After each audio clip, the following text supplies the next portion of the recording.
Shall we start? Yeah. Okay. Sir. Hi sir, first of all మా request accept చేసి మీరు ఇంటర్వ్యూకి వస్తున్నందుకు చాలా థ్యాంక్స్ సార్. చాలా మంది కరోనా టైంలో ఏంటంటే షుగర్ పేషెంట్లు ఎట్లాంటి జాగ్రత్తలు తీసుకోవాలి, చిన్నపిల్లలకి ఎట్లాంటి జాగ్రత్తలు తీసుకోవాలి ఇవి చెప్పారు, కానీ డయాబెటిక్ పేషెంట్స్ కి ఎట్లాంటి జాగ్రత్తలు తీసుకోవాలి అనేది ఎక్కువ మంది దాని గురించి చెప్పలేదు సార్. సో దయచేసి మా వ్యూవర్స్ కి దాని గురించి మీరు ఎన్లైటన్ చేయండి. అందరూ ఏంటంటే కిడ్నీ ప్రాబ్లమ్స్ ఉన్న వాళ్ళు, కార్డియాక్ ఇష్యూస్ ఉన్న వాళ్ళు, లివర్ ఇష్యూస్ ఉన్న వాళ్ళు, transplant already kidney liver transplant అయిన వాళ్ళు, ఇట్లాంటి వాళ్ళకి కోవిడ్ వచ్చే ఛాన్స్ ఎక్కువ ఉంది అంటున్నారు. దీని మీద మీ ఒపీనియన్ ఏంటి సార్? కరెక్టే సాయి. అంటే బేసికల్ గా ఇప్పుడు కోవిడ్ వచ్చిన దగ్గర నుంచి అందరూ చెప్తున్నది ఏంటి అంటే కోమార్బిడిటీస్, అంటే associated other system disorders, either kidney problems, liver problems, ఇవన్నీ ఉన్న వాళ్ళలో వచ్చే ఛాన్సెస్ కాకుండా అది వచ్చిన తర్వాత, అంటే అది వచ్చే ఛాన్సెస్ అనేది మనం ఎక్స్పోజర్ ని బట్టి ఉంటుంది. వన్స్ అది ఇన్ఫెక్ట్ అయిన తర్వాత the amount of organ damage you have or the disease severity is more with people who are having comorbidities. ఈ కోమార్బిడిటీస్ లో కూడా మన first and foremost thing is diabetes, and that too uncontrol diabetes మాత్రమే. అంటే people ఎవరైనా diabetes ఉండి దాన్ని కంట్రోల్లో పెట్టుకొని వాళ్ళు రెగ్యులర్ గా HbA1c చేయించుకుంటూ, fasting, post prandial level check చేయించుకుంటూ, దాని మెడికేషన్స్ కానీ, వాళ్ళు ఇన్సులిన్ మీద ఉంటే ఇన్సులిన్, టాబ్లెట్స్ మీద ఉంటే టాబ్లెట్స్ ప్రాపర్ గా యూజ్ చేస్తుంటే వాళ్ళల్లో ఈ కరోనా ఎఫెక్ట్స్ ఎక్కువగా ఉండట్లేదు. బట్ ఎవరికైతే షుగర్స్ జనరల్ గా ఒక 1 month నుంచి లేదా లాస్ట్ 2-3 months లో షుగర్స్ కంట్రోల్ ఉండవో వాళ్ళలో ఆల్రెడీ లోపల ఈ గ్లైకోసెమైనోగ్లైకాన్స్ అవి ఫామ్ అయి ఉంటాయి, అండ్ HbA1c లెవెల్స్ ఎక్కువ ఉంటాయి. కాబట్టి ఆర్గాన్ డ్యామేజ్ అనేది ఎక్కువ ఉంటుంది వీళ్ళకి. So these people should be more careful. Cardiac పరంగా వస్తే బేసికల్ గా ఇప్పుడు అందరికి మెయిన్ ఇష్యూస్ ఉండేది, ఇప్పుడు ఈ టైంలో ఎవరిని డాక్టర్ ని అప్రోచ్ చేయలేకపోతున్నారు. వాళ్ళు they can't come to the clinics impacting corona, or they can't approach the hospitals. So ఇట్లాంటి ఏంటంటే, hello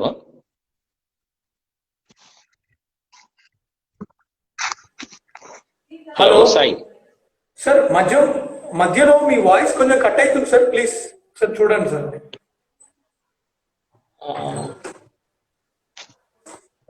yeah, is it okay right now? Yeah, right now okay sir. So chance ఎక్కువ ఉంటుంది, కానీ వచ్చిన తర్వాత దానివల్ల ఎఫెక్ట్ అయితే ఎక్కువ ఉంటుంది అంటారు. యా, అంటే కాంటాక్ట్ అయ్యే ఛాన్స్ ఎప్పుడైనా సరే మనం ఎక్స్పోజర్ ని బట్టే ఉంటుంది. So when ever we get expose to person మన కాంటాక్ట్ అయ్యే ఛాన్స్ ఉంటుంది. బట్ అది కాంటాక్ట్ అయిన తర్వాత మనకి ఎంత వరకు అది డిసీజ్ సివియారిటీ ఉంటుంది అనేది it depends on the comorbidities. Sir, ఇంకోటి ఆల్రెడీ గుండె జబ్బులు ఉన్న వాళ్ళు ఎట్లాంటి జాగ్రత్తలు తీసుకోవాలి సార్? ఎందుకంటే వాళ్ళు హాస్పిటల్కి రావాలంటే కూడా భయపడతారు కదా. సో ఎట్లాంటి జాగ్రత్తలు తీసుకోవాలి? అంటే ఇప్పుడు మెయిన్ గా మనకి గుండె జబ్బులు ఉన్న వాళ్ళలో there are 2 kinds of people. అంటే మెయిన్ హార్ట్ డిసీజెస్ అన్ని కూడా 2 రకాలుగా ఉంటాయి. ఒకటి heart attacks, like chest pain రావడం అట్లాంటిది. ఇంకొకటి హార్ట్ ఫెయిల్యూర్. హార్ట్ ఫెయిల్యూర్ అంటే వాళ్ళకి ఆయాసం ఎక్కువ ఉంటుంది, షార్ట్నెస్ ఆఫ్ బ్రెత్. సో ఈ 2 రకాల పేషెంట్స్, అంటే హార్ట్ అటాక్ వచ్చిన వాళ్ళలో లేటర్ ఆన్ గుండె డ్యామేజ్ అయ్యి హార్ట్ ఫెయిల్యూర్ లోకి వస్తారు. బట్ ఇప్పుడు ఆల్రెడీ హార్ట్ పేషెంట్స్ ఉన్న వాళ్ళు ఈ 2 కేటగిరీస్ లో ఉంటారు. వాళ్ళకి మెయిన్ కంప్లైంట్స్ ఏదో చెస్ట్ పెయిన్ రావడం ఉంటుంది, లేదా అదర్ కంప్లైంట్ ఆయాసం రావడం ఉంటుంది. సో ఫస్ట్ వాళ్ళు ఈ 2 కంప్లైంట్స్ ని వాళ్ళు అసలు అది హార్ట్ రిలేటెడా లేకపోతే కాదా అనేది డిఫరెన్షియేట్ చేయడానికి వాళ్ళు కొన్ని సూచనలు ఫాలో అయితే they can clearly differentiate whether it is heart related are non cardiac complaints అని చెప్పేసి. సో దీంట్లో ఫస్ట్ చెస్ట్ పెయిన్ వరకు వస్తే, chest pain due to cardiac cause అనేదాన్ని యాంజైనా అంటాం. ఈ యాంజైనా అనేది ఎలా ఉంటుంది అంటే గుండె ఉండే ప్లేస్ లో, అంటే ఛాతీ మధ్య భాగంలో రిట్రోస్టర్నల్ ఏరియా అంటాం. రిట్రోస్టర్నల్ ఏరియాలో మంచి బరువు వేసినట్టుగా మనకి వెనకాల నుంచి ఎవరైనా గట్టిగా ఇట్లా పట్టేసినట్లుగా రావడము, లేదా ఒక 10 kg రాయి మన గుండె మీద పెట్టినట్టుగా ఉండడము, అలా ఉంటూ దాంతో పాటు అసోసియేటెడ్ కంప్లైంట్స్ లైక్ స్వెట్టింగ్, ఒళ్ళంతా చెమటలు పట్టేయడం. అంటే మనం ఏ పని చేయకపోయినా కూడా, కొంతమంది ఏంటంటే ఏదైనా పని చేసినప్పుడు చెమటలు వస్తాయంటారు. పని చేసినప్పుడు చెమటలు వస్తే అది నార్మల్, మీకు నాకు కూడా రావచ్చు. బట్ ఎటువంటి పని చేయకుండా ఖాళీగా టీవీ చూస్తున్నప్పుడు లేదా ఆరామ్సే సోఫాలో కూర్చున్నప్పుడు సడన్ గా గుండె పట్టేసినట్టు ఒళ్ళంతా చెమటలు రావడము, దాంతో పాటు గుండె దడదడ కొట్టుకున్నట్టుగా అనిపించడము, లేదా నాజియా అంటే వాంటింగ్ వచ్చినట్లుగా ఉంటుంది బట్ రాదు. ఇవన్నీ కూడా ఏంటంటే because of adrenaline hormone release అవడం వల్ల, నార్ అడ్రినలిన్ సింపాథిక్ డ్రైవ్ ఇంక్రీజ్ అవడం వల్ల వస్తుంది. సో ఇలాంటివి ఏమైనా ఉంటే అది కార్డియాక్ రిలేటెడ్. బట్ చాలా మంది ఏం చెప్తారంటే సార్ గుండెలో ఒక సైడ్ లేదా చిన్నగా ఇట్లా పట్టుకున్నట్టుగా అనిపించింది, ఒక 2 seconds వచ్చింది, లేదా నైట్ మంచి మసాలా ఫుడ్స్ అట్లాంటివి తిన్నాను, పక్క రోజు మార్నింగ్ బాగా గ్యాస్ లాగా అనిపించింది, అలా వస్తుంది అంటారు. సో ఇవన్నీ different. And first of all it depends on the risk profile of the patient. ఒక వాళ్ళకి ఏజ్ ఎక్కువ ఉండడము, లేదా మేల్స్ లో కార్డియాక్ ప్రాబ్లమ్స్ ఎక్కువ ఉంటాయి, ఫిమేల్స్ లో ఆఫ్టర్ మెనోపాజ్ కార్డియాక్ ప్రాబ్లమ్స్ ఎక్కువ ఉంటాయి, ఆఫ్టర్ మెనోపాజ్ ఆఫ్ 45-50 years తర్వాత. అండ్ వాళ్ళకి ఆల్రెడీ షుగర్ అన్కంట్రోల్ గా ఉండడము, బీపీ అన్కంట్రోల్ గా ఉండడము, smoking is one of the major risk factor, lipid profile అంటే కొలెస్ట్రాల్ వాళ్ళ బాడీలో ఎక్కువగా ఉండడము. సో ఇలాంటి వాళ్ళల్లో ఈ చిన్న కంప్లైంట్స్ కూడా వాళ్ళు they should take it seriously and approach A doctor as early as possible. చాలా చాలా మంచి విషయం చెప్పారు సార్. సార్ ఇంకోటి, ఆల్రెడీ టాబ్లెట్స్ వాడుతున్న వాళ్ళు కార్డియాక్ ఇష్యూస్ కి వాళ్ళ హాస్పిటల్స్ కి రావాలంటే భయపడుతున్నారు కదా, సో వాళ్ళకి ఎలాంటి కేర్ తీసుకోవాలి? అంటే వీళ్ళలో ఇప్పుడు హార్ట్ అటాక్ వచ్చిన పేషెంట్స్ లో వాళ్ళు ఒకవేళ ఏదైనా ప్రీవియస్ గా స్టంట్స్ లాంటివి వేయించుకొని ఉంటే first 1 year of post stunting అనేది చాలా ఇంపార్టెంట్. ఈ స్టంట్స్ వేసిన వాళ్ళల్లో రీస్టినోసిస్ అనేది రాకుండా, అంటే మళ్ళీ బ్లాక్స్ అనేవి రాకుండా ఉండడం కోసం మనం యాంటీ ప్లేట్లెట్స్ అనేవి యూజ్ చేస్తాం. యాంటీ ప్లేట్లెట్స్ అంటే బ్లడ్ థిన్నింగ్ ఏజెంట్స్, ఇకోస్ప్రిన్, క్లోబిడోగ్రల్, ఇప్పుడు కొత్తగా వచ్చిన టికాగ్లెలార్ లాంటి డ్రగ్స్. సో ఇలాంటి డ్రగ్స్ మనము ఫస్ట్ 1 year వరకు ఖచ్చితంగా ఒక్క రోజు కూడా మిస్ అవ్వకుండా మనం వేసుకోవాలి. ఎందుకు అంటే స్టంట్ థ్రాంబోసిస్ ఛాన్సెస్ అనేవి ఉంటాయి. స్టంట్ థ్రాంబోసిస్ అంటే ఆల్రెడీ వేసిన స్టంట్ లోపల రక్తం గడ్డగట్టే అవకాశాలు ఫస్ట్ 1 year లో చాలా ఎక్కువగా ఉంటాయి.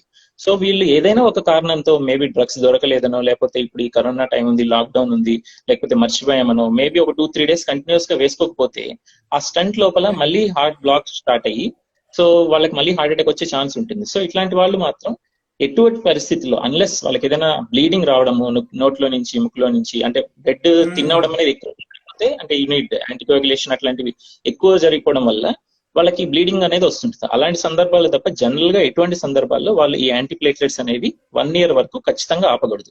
1 year తర్వాత కంటిన్యూ చేయాలా లేదా అనేది డిపెండ్స్ ఆన్ దేర్ ప్రొఫైల్ ని బట్టి డాక్టర్ గా జనరల్ ప్రిస్క్రైబ్ చేస్తుంటాం. ఇప్పుడు పేషెంట్స్ ఏంటంటే మేబీ ఏప్రిల్, మే నుంచి ఆల్మోస్ట్ ఒక 3-4 months నుంచి ఎవరైతే నెక్స్ట్ విజిట్స్ చేయలేకపోతున్నారో వాళ్ళకి కంప్లైంట్స్ లేనంత వరకు they can continue the same old medications what they are using previously. వాళ్ళకి ఏదైనా కొత్తగా ఆయాసం రావడం కానీ, లేదా చెస్ట్ లో పెయిన్ రావడం కానీ, లేదా నైట్ టైం పడుకున్నప్పుడు సడన్ గా నిద్రలోంచి ఆయాసం రావడము, అంటే హార్ట్ ఫెయిలింగ్ సింటమ్స్ అలాంటివి ఉంటే తప్ప జనరల్ గా వాళ్ళు ఇంతకుముందు ఏ మెడికేషన్స్ ఉన్నాయో అవన్నీ కంటిన్యూ చేసుకుంటూ ఉండొచ్చు. Okay sir. సార్ ఇంకోటి చాలా మందికి ఉన్న డౌట్ ఏంటంటే ఛాతీలో నొప్పి అంటున్నారు సార్, అది కరోనా గుండె నొప్పి అనేది ఇందాక మీరు అన్నట్టు ఒకటి రెట్రోస్టర్నల్ అని చెప్పారు సార్, ఇంకా అదర్ పాయింట్స్ ఏమైనా చెప్పండి సార్ దయచేసి. అంటే ఇప్పుడున్న కరోనా పరిస్థితుల్లో జనరల్ గా చెస్ట్ పెయిన్ రావడం అనేది కొంచెం రేర్ ఎంటిటీ. మెయిన్ గా వాళ్ళకి ఆయాసం అనేది వస్తుంది. సో ఏంటి అంటే పల్స్ ఆక్సిమీటర్ లో మనం ఎలా అయితే వాళ్ళని చూసుకోమని చెప్తామో, once the saturations come down they feel that kind of suffocation.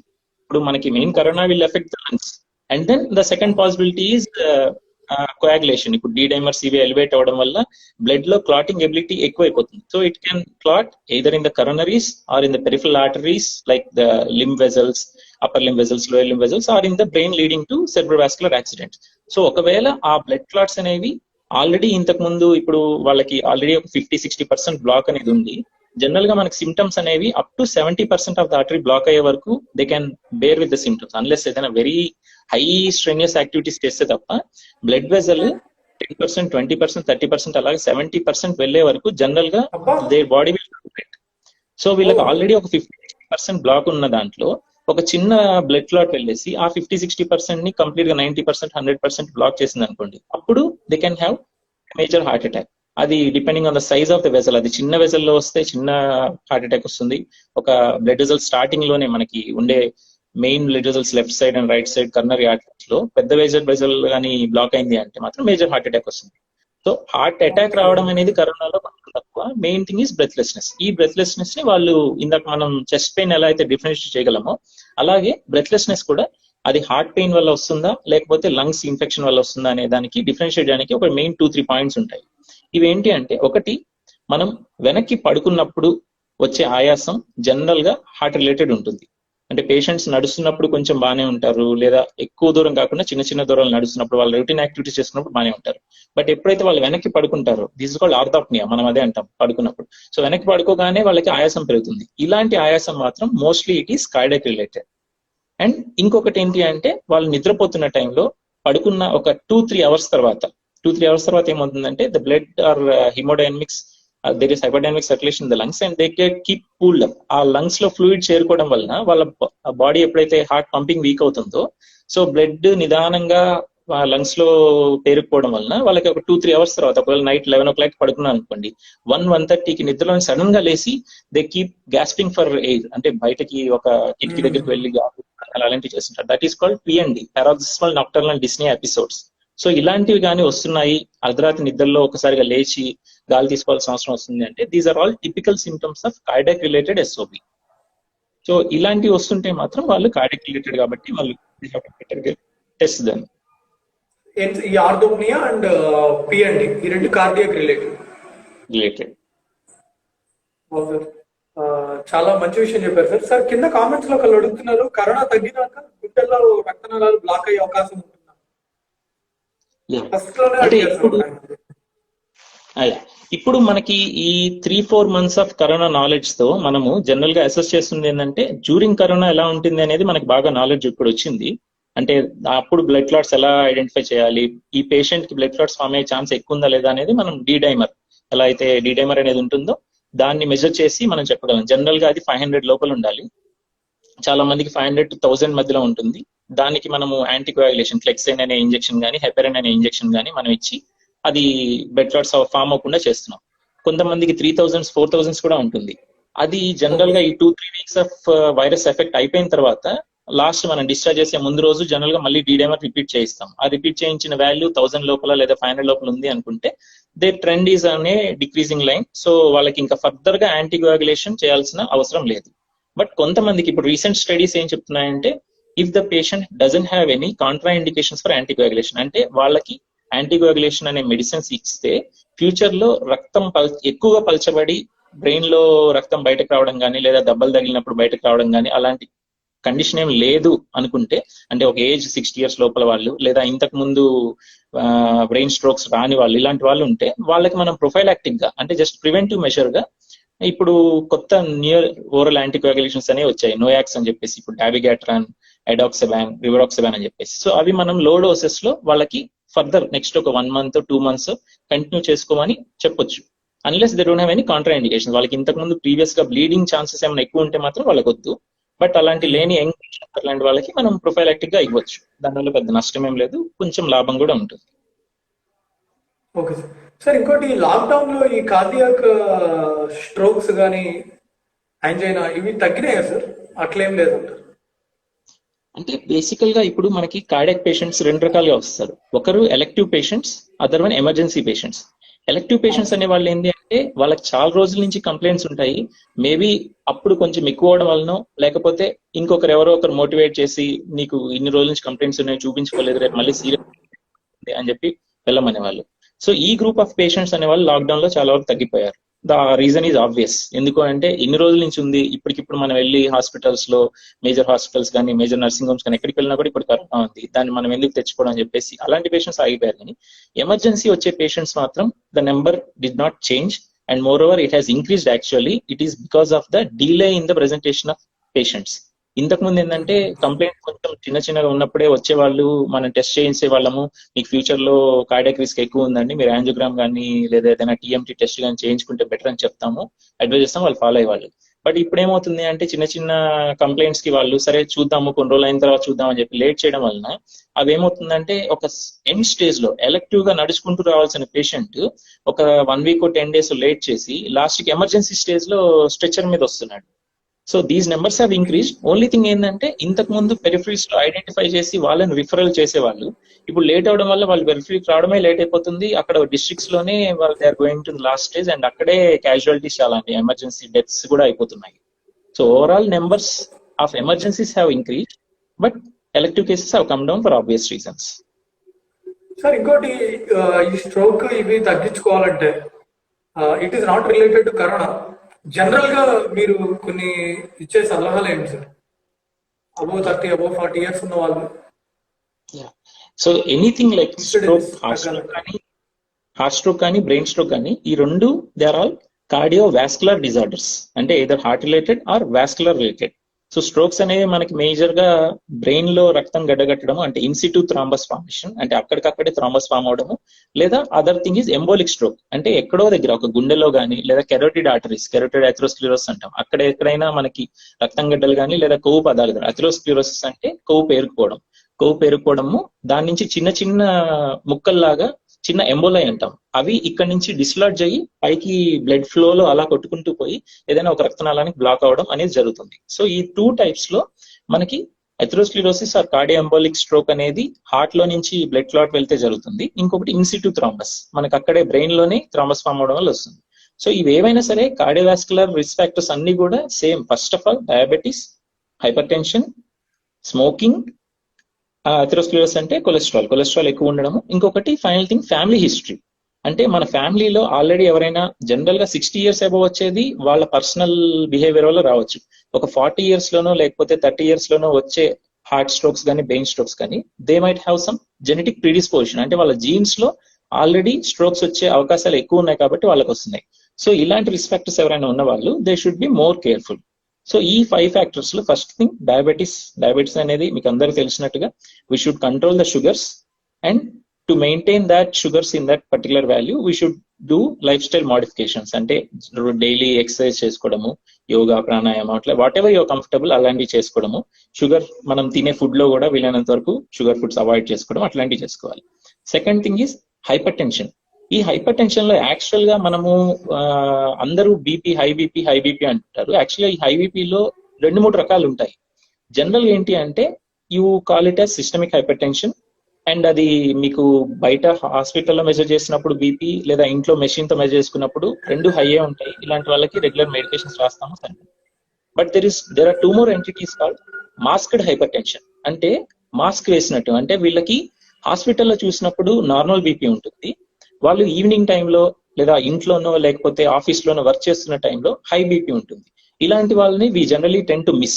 So వీళ్ళు ఏమంటామంటే మనం హాస్పిటల్లో చూసినప్పుడు వీళ్ళకి 120/80 ఉంటుంది, అది నార్మల్ వాల్యూనే కదా అని చెప్పేసి మనం ఏం బీపీ మెడికేషన్స్ అవసరం లేదండి అని చెప్పేసి పంపించేస్తుంటాం. General we miss out. But వాళ్ళకి ఏంటి అంటే ఒక అట్మాస్ఫియర్, ఒక వర్క్ స్ట్రెస్ ఎక్కువ ఉంటుంది వాళ్ళకి. ఆ స్ట్రెస్ టైంలో వాళ్ళకి బీపీ ఎక్కువ అవుతుంది. అప్పుడు 140, 150, 160 కూడా వెళ్తుండొచ్చు. But they did not observe it, వాళ్ళు చూసుకోలేదు. సో ఇలాంటి వాళ్ళని మాస్క్డ్ హైపర్ టెన్షన్ అంటాం. ఇలాంటి వాళ్ళకి ఏంటంటే వాళ్ళకి మనము యాక్చువల్గా అంబులేటరీ బ్లడ్ ప్రెషర్ మానిటరింగ్ ఉంటుంది, అంటే 24 hour ambulatory blood pressure monitoring. So మన రెగ్యులర్ యాక్టివిటీస్ మనం చేసుకుంటూ చేతికి ఒక కఫ్ కట్టేసి ఉంటుంది, నడుముకి ఒక మెషిన్ లాగా చిన్న సెల్ ఫోన్ అంత మెషిన్ ఉంటుంది.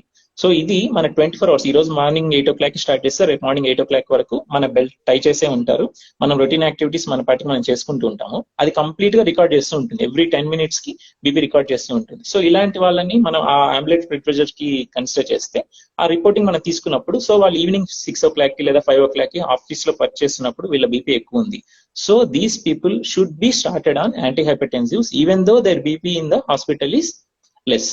సో ఇలాంటి వాళ్ళు మిస్ అయిపోతుంటారు. ఇది లోపల బీపీ పెరిగిపోయి ఫైనల్ గా వాళ్ళు ఏదో ఒక రోజు ఇది మనం కనిపెట్టకపోతే బ్రెయిన్ స్ట్రోక్ తోనో హార్ట్ స్ట్రోక్ తోనో బయటపడతారు. The other opposite variety is white coat hypertension. White coat అంటే వాళ్ళకి మామూలుగా ఇంట్లో ఉన్నప్పుడు ఆఫీస్ లో ఉన్నప్పుడు అంతా బీపీ బాగానే ఉంటుంది, బట్ హాస్పిటల్ రాగానే అట్మాస్ఫియర్ కి టెన్షన్ పడిపోయి వైట్ కోట్ అంటే వాట్ వి వేర్ డాక్టర్స్ చూడగానే వాళ్ళకి బీపీ పెరిగిపోతుంది. సో ఇట్లాంటి వాళ్ళకి ఏంటంటే మనం బీపీ మెడికేషన్ డైరెక్ట్ ప్రిస్క్రైబ్ చేయగానే సాయంత్రం కల్లా ఆ టాబ్లెట్ ఎఫెక్ట్ వల్ల సడన్ హైపో టెన్షన్ అంటే బీపీ డ్రాప్ అయిపోతుంది. సో ఇట్లాంటి వాళ్ళు వెళ్ళి సార్ మీ టాబ్లెట్ వేసుకోగానే మాకు కళ్ళు తిరిగిపోయాయి, చెమటలు పెట్టేసాయి, ఇదేంటి సార్ మీరు ఇట్లాంటి టాబ్లెట్ ఇచ్చారు అది అంటారు. సో ఈ ఎంటిటీస్ అన్ని కూడా మనం డిఫరెన్షియేట్ చేసుకొని ఎవరికి బీపీ కంట్రోల్ పెట్టుకోవాలి, అంటే ఎవరికి బీపీ టాబ్లెట్స్ ప్రిస్క్రైబ్ చేయాలి, ఎవరికి అంబులేటరీ బ్లడ్ ప్రెషర్ చేయాలి అనేవి చూసుకోవాలి. అండ్ ఇంకొకటి ఏంటంటే చాలా మంది 3-4 రకాల బీపీ మెడికేషన్స్ యూజ్ చేసిన తర్వాత కూడా వాళ్ళకి బీపీ తగ్గట్లేదు. అదేంటి అంటే ఫస్ట్ ఆఫ్ ఆల్ ఒబెసిటీ ఉంటుంది, అంటే బాడీ వెయిట్ బాగా ఎక్కువ ఉన్న వాళ్ళల్లో ఒబెసిటీ మనం తగ్గించే వరకు వాళ్ళ బీపీ రెస్పాన్స్ అనేది రాదు, మనం ఎన్ని హై పవర్ మెడికేషన్స్ యూజ్ చేసినా కూడా.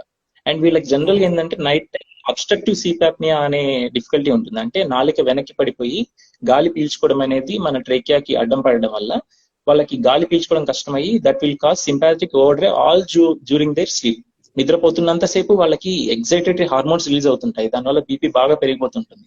సో వన్స్ మనం అది కరెక్ట్ చేసే వరకు మనము బీపీ కంట్రోల్కి తీసుకురాలి, ఎన్ని 3-4 వెరైటీస్ ఆఫ్ డ్రగ్స్ యూజ్ చేసినా కూడా. సో ఇలాంటి వాళ్ళకి ఏంటంటే స్లీప్ స్టడీస్ అనేది కంట్రోల్ ఒబిసిటీ కంట్రోల్ చేసుకోవాలి. వీళ్ళకి స్లీప్ స్టడీ అనేది టెస్ట్ చేయించుకుంటే ఆ స్లీప్ స్టడీలో మనకు అర్థమవుతుంది ఎంతసేపు వీళ్ళు యాప్నియాలో ఉంటున్నారు, హైపాప్నియాలో ఉంటున్నారు. సో దాన్ని బట్టి మనం ఫర్దర్ ప్రికాషన్స్ చేసుకోవచ్చు.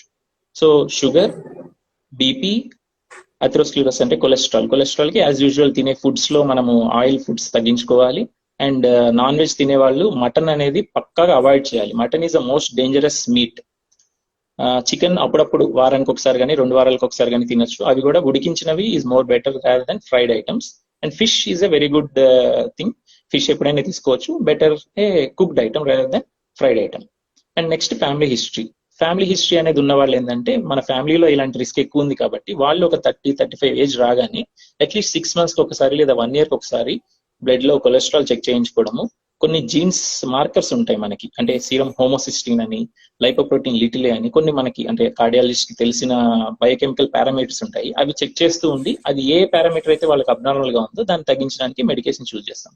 సో ఇలాంటి ప్రికాషన్స్ అన్ని తీసుకుంటే మనం ఫ్యూచర్ లో హార్ట్ అటాక్స్ అనేవి ప్రివెంట్ చేయడానికి అండ్ బ్రెయిన్ స్ట్రోక్స్ ప్రివెంట్ చేయడానికి ఎక్కువ ఆస్కారం ఉంటుంది. సార్ కంక్లూజన్ గా మన ఫ్రెండ్స్ కి ఈ వీడియోని వాచ్ చేస్తున్న వ్యూవర్స్ అందరికి మీరు ఇచ్చే సజెషన్స్ ఏంటి సార్ ఈ కరోనా టైం?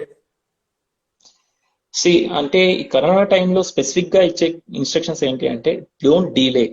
అంటే మీకు రెగ్యులర్ గా ఇంతకు ముందు ఏదైతే కంప్లైంట్స్ వస్తున్నాయో అలాంటి కంప్లైంట్స్, చిన్న ఆయాసాలు లేదా ఛాతిలో పెయిన్ రావడం అట్లాంటివి వస్తూ ఉంటే ఓకే, మీ వెసులుబాటుని బట్టి మీరు హాస్పిటల్ కి వెళ్ళగలిగే వీలుని బట్టి రావడం రాకపోవడం ఆలోచించుకోండి. కానీ ఇంతకు ముందు కంటే ఇప్పుడు కంప్లైంట్స్ ఎక్కువ అయితే మాత్రం నిర్లక్ష్యం చేయొద్దు.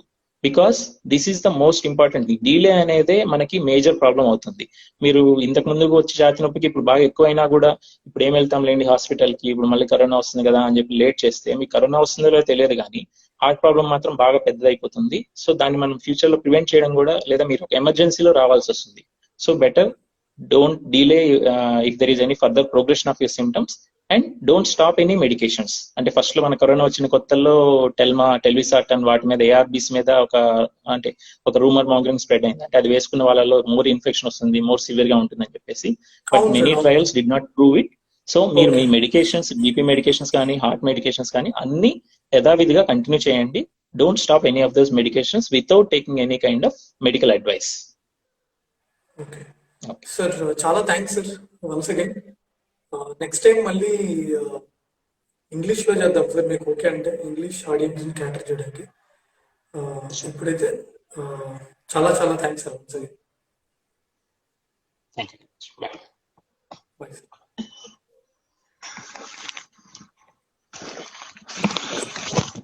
రాకుండా ఉండాలని.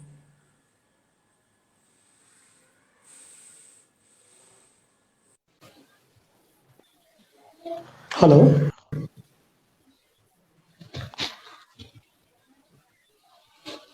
Hello sir. Hello, I spoke to you, sir. I am in Canada. Oh, super. Nice. ఎలా ఉంది సార్ కెనడాలో పరిస్థితి? అక్కడ corona under control? Yeah, yes sir. Sir, shall we start? Hello. Yeah sir, shall we start sir? Yeah. So am I audible? Yeah, clearly, yeah. Okay, fine. We'll move on. Sir, shall we start? Yeah. Okay. Sir, hi sir. First of all, మా request accept చేసి మీరు ఇంటర్వ్యూకి వస్తున్నందుకు చాలా thanks. Sir, చాలా మంది corona టైంలో ఏంటంటే sugar పేషెంట్లు ఎట్లాంటి జాగ్రత్తలు తీసుకోవాలి, చిన్నపిల్లలకి ఎట్లాంటి జాగ్రత్తలు తీసుకోవాలి ఇవి చెప్పారు, కానీ డయాబెటిక్ పేషెంట్స్ కి ఎట్లాంటి జాగ్రత్తలు తీసుకోవాలి అనేది ఎక్కువ మంది దాని గురించి చెప్పలేదు. సో దయచేసి మా వ్యూవర్స్ కి దాని గురించి మీరు ఎన్లైటన్ చేయండి. అందరూ ఏంటంటే కిడ్నీ ప్రాబ్లమ్స్ ఉన్న వాళ్ళు, కార్డియాక్ ఇష్యూస్ ఉన్న వాళ్ళు, లివర్ ఇష్యూస్ ఉన్న వాళ్ళు, transplant already kidney liver transplant అయిన వాళ్ళు, ఇట్లాంటి వాళ్ళకి కోవిడ్ వచ్చే ఛాన్స్ ఎక్కువ ఉంది అంటున్నారు. దీని మీద మీ ఒపీనియన్ ఏంటి సార్? కరెక్టే సాయి. అంటే బేసికల్ గా ఇప్పుడు కోవిడ్ వచ్చిన దగ్గర నుంచి అందరూ చెప్తున్నది ఏంటి అంటే కోమార్బిడిటీస్, అంటే associated other system disorders, either kidney problems, liver problems ఇవన్నీ ఉన్న వాళ్ళలో వచ్చే ఛాన్సెస్ కాకుండా అది వచ్చిన తర్వాత, అంటే అది వచ్చే ఛాన్సెస్ అనేది మనం ఎక్స్పోజర్ ని బట్టి ఉంటుంది. వన్స్ అది ఇన్ఫెక్ట్ అయిన తర్వాత the amount of organ damage you have or the disease severity is more with people who are having comorbidities.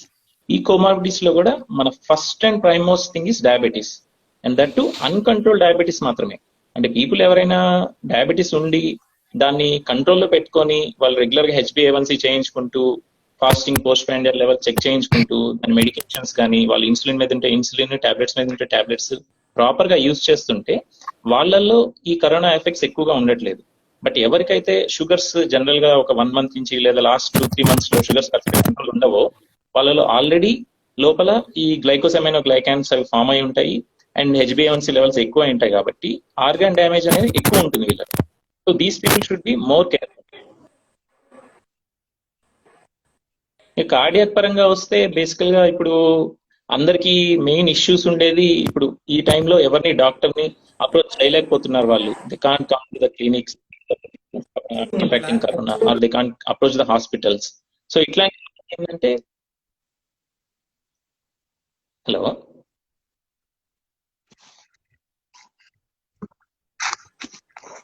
Hello Sai sir, మధ్యలో మీ వాయిస్ కొంచెం కట్ అవుతుంది సార్, ప్లీజ్ సార్ చూడండి sir.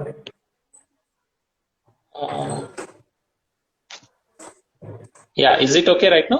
Yeah, right now okay sir. So chance ఎక్కువ ఉంటది కానీ వచ్చిన తర్వాత దానివల్ల ఎఫెక్ట్ అయితే ఎక్కువ ఉంటుంది అంటారు. యా, అంటే కాంటాక్ట్ అయ్యే ఛాన్స్ ఎప్పుడైనా సరే మనం ఎక్స్పోజర్ ని బట్టే ఉంటుంది. So when ever we get expose to person మన కాంటాక్ట్ అయ్యే ఛాన్స్ ఉంటుంది. బట్ అది కాంటాక్ట్ అయిన తర్వాత మనకి ఎంత వరకు అది డిసీజ్ సివియారిటీ ఉంటుంది అనేది it depends on the comorbidities.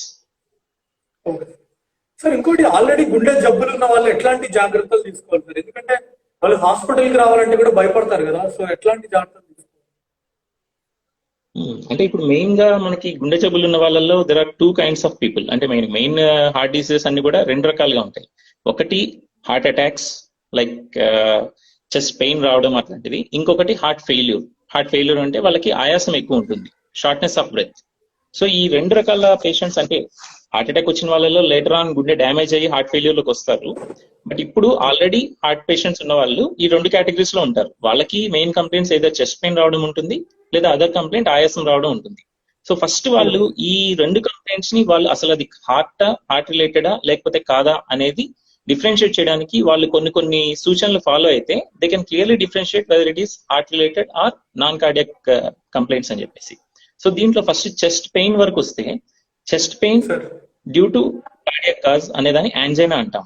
ఈ యాంజైనా అనేది ఎలా ఉంటుంది అంటే గుండె ఉండే ప్లేస్ లో, అంటే ఛాతీ మధ్య భాగంలో రిట్రోస్టర్నల్ ఏరియా అంటాం. రిట్రోస్టర్నల్ ఏరియాలో మంచి బరువు వేసినట్టుగా మనకి వెనకాల నుంచి ఎవరైనా గట్టిగా ఇట్లా పట్టేసినట్లుగా రావడము, లేదా ఒక 10 kg రాయి మన గుండె మీద పెట్టినట్టుగా ఉండడము, అలా ఉంటూ దాంతో పాటు అసోసియేటెడ్ కంప్లైంట్స్ లైక్ స్వెట్టింగ్, ఒళ్ళంతా చెమటలు పట్టేయడం. అంటే మనం ఏ పని చేయకపోయినా కూడా, కొంతమంది ఏంటంటే ఏదైనా పని చేసినప్పుడు చెమటలు వస్తాయంటారు. పని చేసినప్పుడు చెమటలు వస్తే అది నార్మల్, మీకు నాకు కూడా రావచ్చు.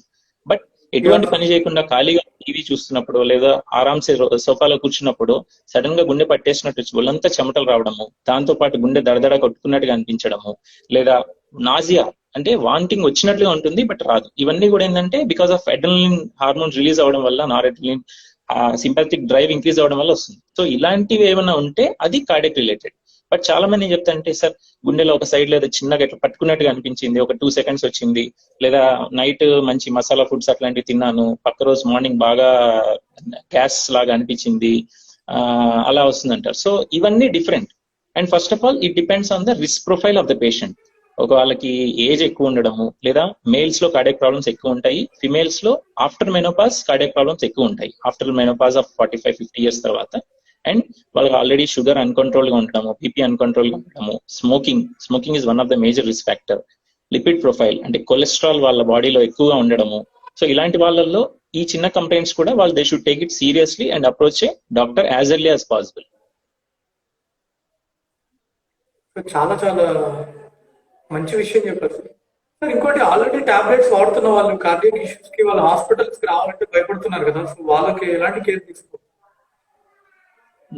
అంటే వీళ్ళలో ఇప్పుడు హార్ట్ అటాక్ వచ్చిన పేషెంట్స్ లో వాళ్ళు ఒకవేళ ఏదైనా ప్రీవియస్ గా స్టంట్స్ లాంటివి వేయించుకొని ఉంటే first 1 year of post stunting అనేది చాలా ఇంపార్టెంట్. ఈ స్టంట్స్ వేసిన వాళ్ళల్లో రీస్టినోసిస్ అనేది రాకుండా, అంటే మళ్ళీ బ్లాక్స్ అనేవి రాకుండా ఉండడం కోసం మనం యాంటీ ప్లేట్లెట్స్ అనేవి యూజ్ చేస్తాం. యాంటీ ప్లేట్లెట్స్ అంటే బ్లడ్ థిన్నింగ్ ఏజెంట్స్, ఇకోస్ప్రింగ్, క్లోబిడోగ్రెల్, ఇప్పుడు కొత్తగా వచ్చిన టికాగ్లెలార్ లాంటి డ్రగ్స్.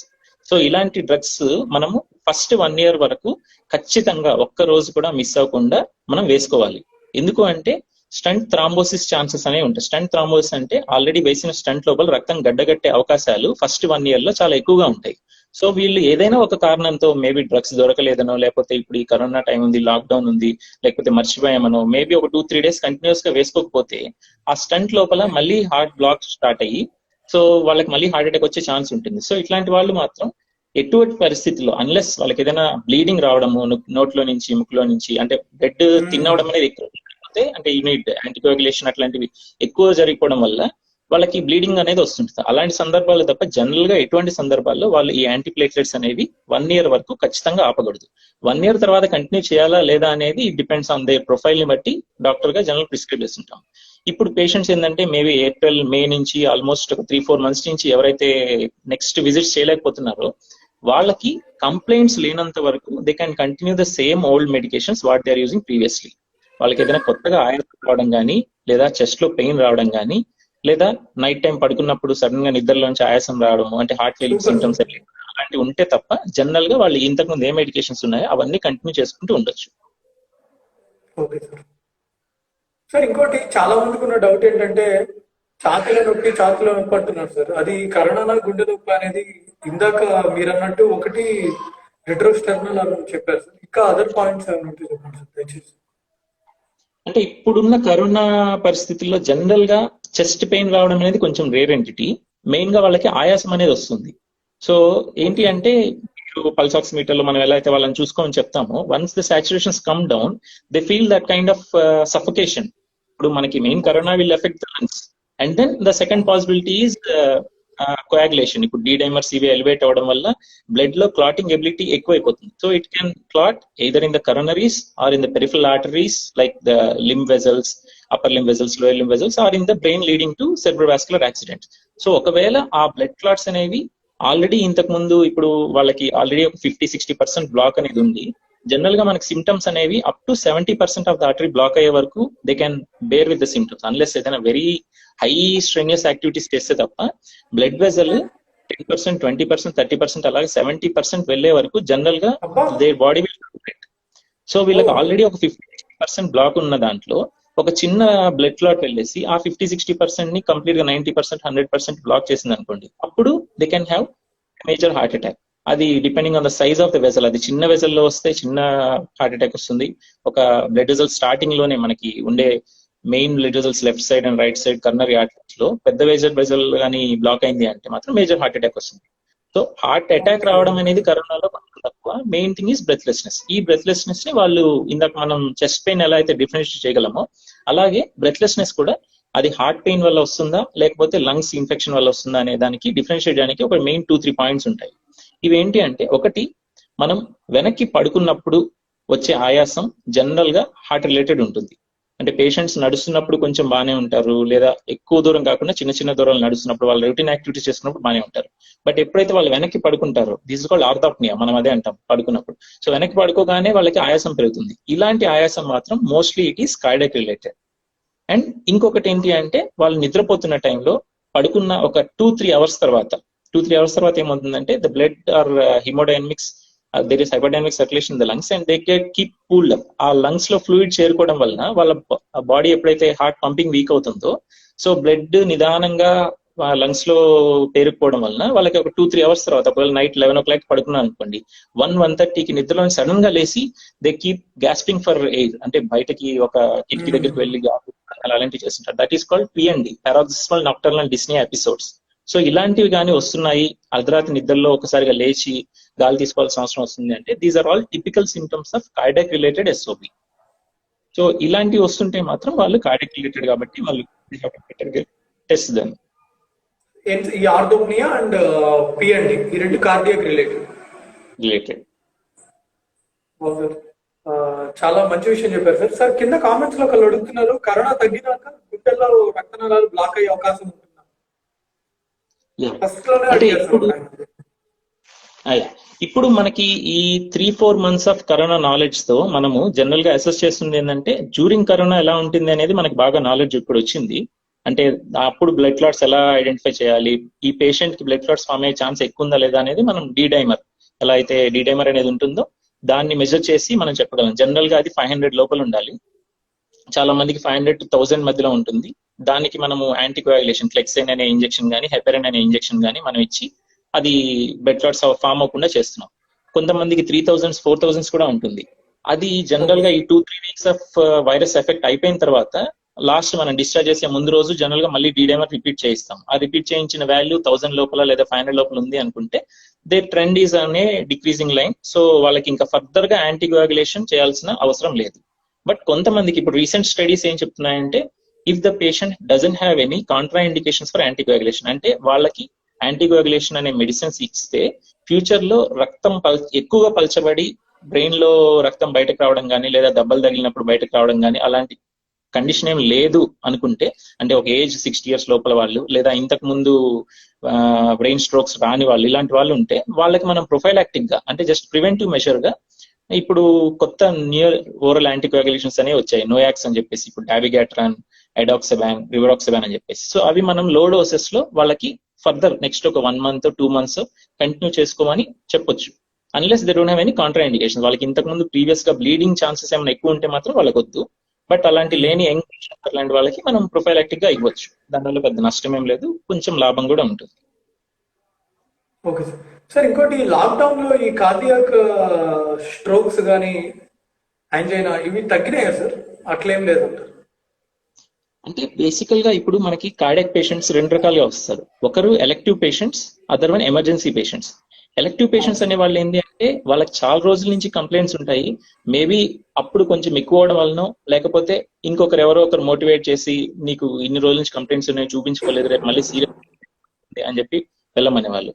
సో ఈ గ్రూప్ ఆఫ్ పేషెంట్స్ అనే వాళ్ళు లాక్డౌన్ లో చాలా వరకు తగ్గిపోయారు. The reason is obvious. ఎందుకు అంటే ఇన్ని రోజుల నుంచి ఉంది, ఇప్పటికిప్పుడు మనం వెళ్ళి హాస్పిటల్స్ లో మేజర్ హాస్పిటల్స్ కానీ మేజర్ నర్సింగ్ హోమ్స్ కానీ ఎక్కడికి వెళ్ళినా కూడా ఇప్పుడు కరోనా ఉంది, దాన్ని మనం ఎందుకు తెచ్చుకోవడం అని చెప్పేసి అలాంటి పేషెంట్స్ ఆగిపోయారు. కానీ ఎమర్జెన్సీ వచ్చే పేషెంట్స్ మాత్రం the number did not change and more over it has increased. Actually it is because of the delay in the presentation of patients.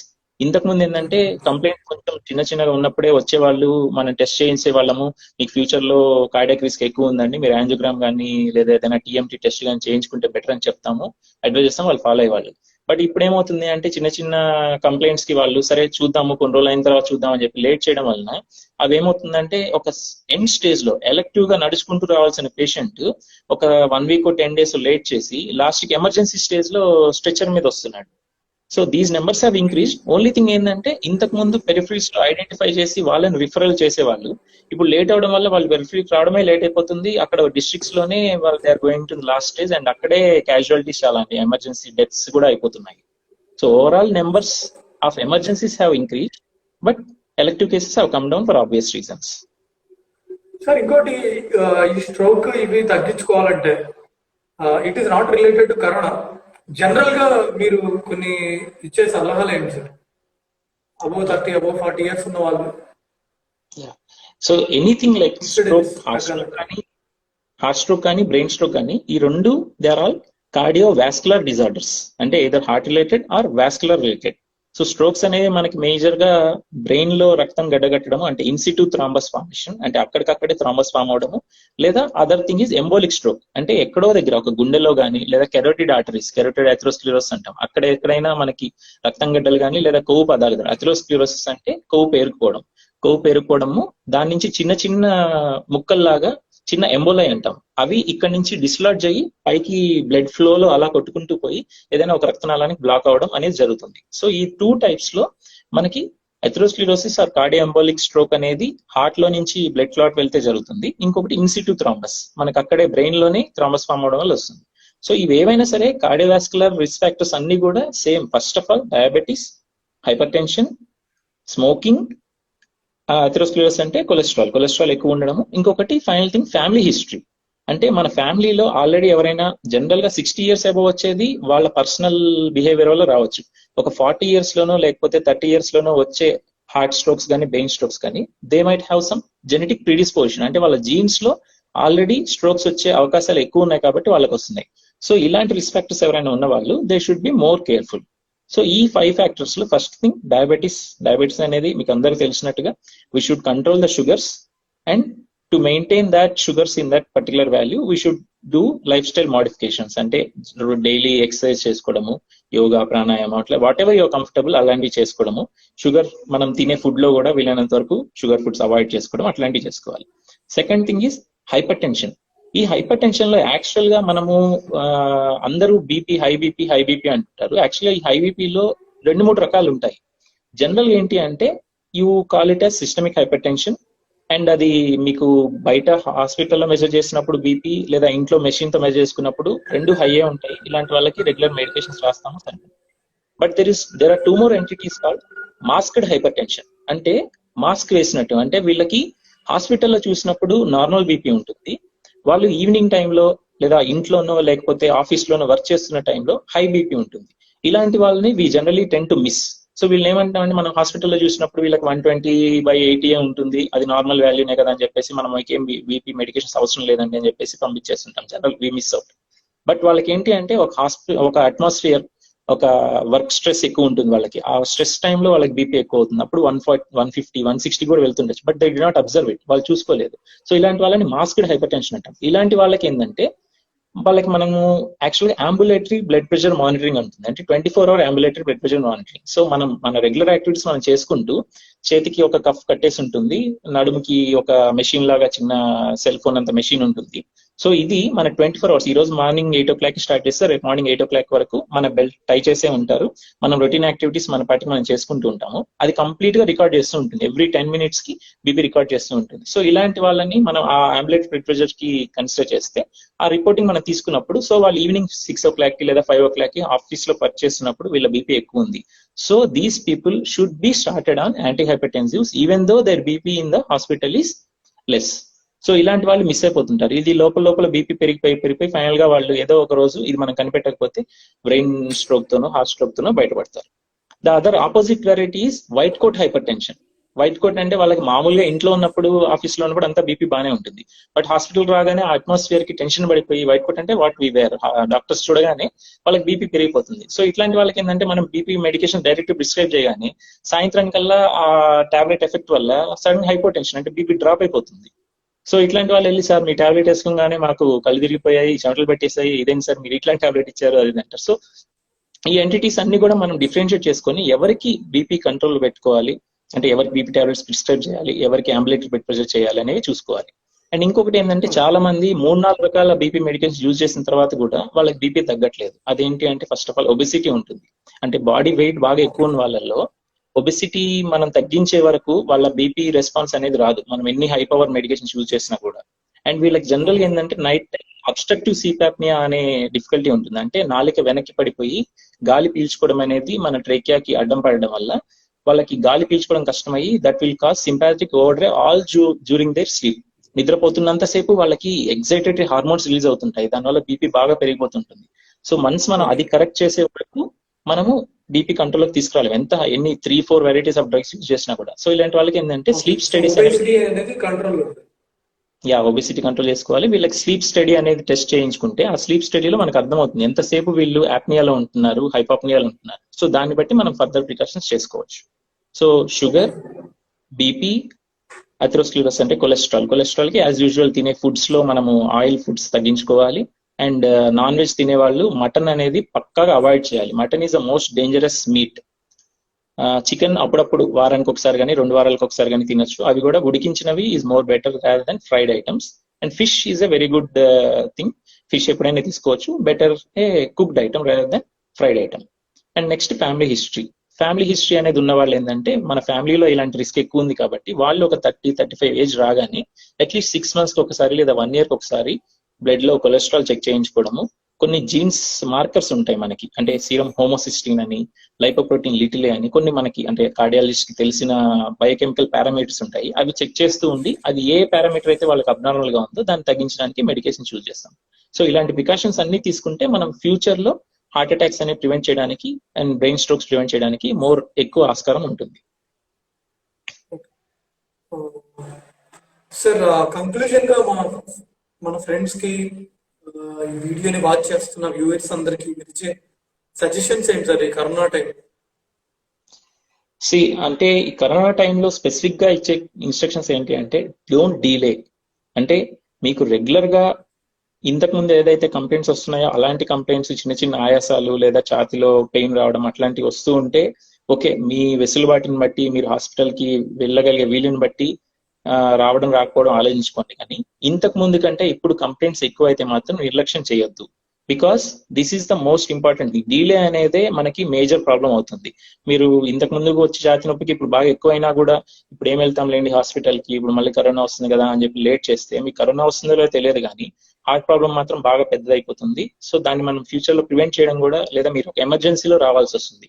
So better don't delay if there is any further progression of your symptoms, and don't stop any medications. అంటే first లో మన corona వచ్చిన కొత్తల్లో టెల్విసార్టన్ వాటి మీద, ARBs మీద ఒక rumour mongering spread అయింది. అంటే అది వేసుకున్న వాళ్ళలో మోర్ ఇన్ఫెక్షన్ వస్తుంది, మోర్ సివియర్ గా ఉంటుంది అని చెప్పేసి. But many trials did not prove it. So మీరు మీ మెడికేషన్స్, బీపీ మెడికేషన్స్ కానీ హార్ట్ మెడికేషన్స్ కానీ అన్ని యథావిధిగా కంటిన్యూ చేయండి. Don't stop any of those medications without taking any kind of medical advice. Okay sir, చాలా thanks sir once again. Next time మళ్ళీ English లో చేద్దాం సార్, మీకు ఓకే అంటే ఇంగ్లీష్ ఆడియన్స్ ని క్యాటర్ చేయడానికి. ఇప్పుడైతే చాలా చాలా థ్యాంక్స్ సార్ వన్స్ అగైన్.